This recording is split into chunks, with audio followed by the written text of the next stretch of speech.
News 18 लोकमतचे प्रतिनिधी चंद्रकांत फुंदे यांनी या सगळ्या सुनावणी दरम्यान सुनावणीनंतर प्रकाश आंबेडकर यांच्याशी संवाद साधला। सुप्रीम कोर्टात काय नेमकं झालं त्याच्याविषयी ते बोलले। बघूयात काय म्हणतात।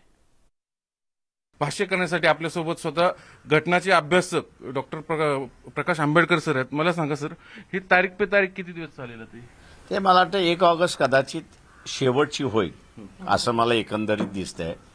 जर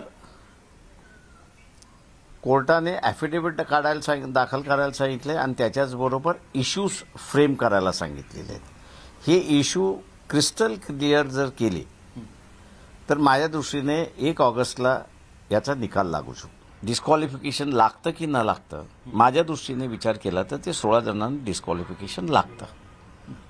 एकदा त्यांना लागलं की ज्यांनी उल्लंघन केलेलं आहे त्याला सुद्धा तो लागतो।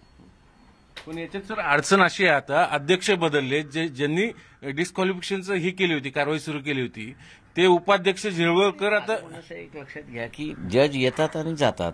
आपण जिल्हा सत्र न्यायालयामध्ये बघतो, जज येतात आणि जातात। त्याच्यामुळे नवीन जज आला की तो हिअरिंग करतो, ती जुन्या जज बरोबर जात नाही। त्याच्यामुळे ही सुद्धा स्पीकर एक नवीन आलाय, त्याला सगळे अधिकार आहेत, तो हिअर करू शकतो।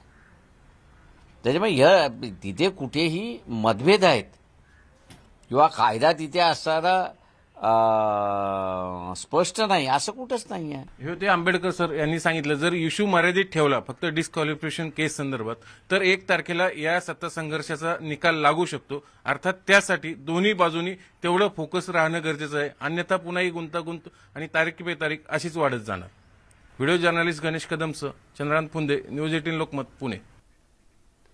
अजून एक आजच्या दिवसभरातला सगळ्यात महत्त्वाचा विषय ज्याच्या सुनावणीकडे सगळ्यांचं लक्ष आहे तो म्हणजे स्थानिक स्वराज्य संस्थांमधील ओबीसी आरक्षणाचा मुद्दा। ओबीसी आरक्षणाच्या भवितव्यासंदर्भातला फैसला आज होण्याची शक्यता आहे। या सुनावणीवर पुढील निवडणुकांचं गणित अवलंबून आहे। या आरक्षणाच्या सुनावणीकडे राज्याचं लक्ष लागलंय। सुनावणी सुरू झालेली आहे। मागील सुनावणीवेळी कोर्टाने महत्त्वाचे निर्देश दिले होते।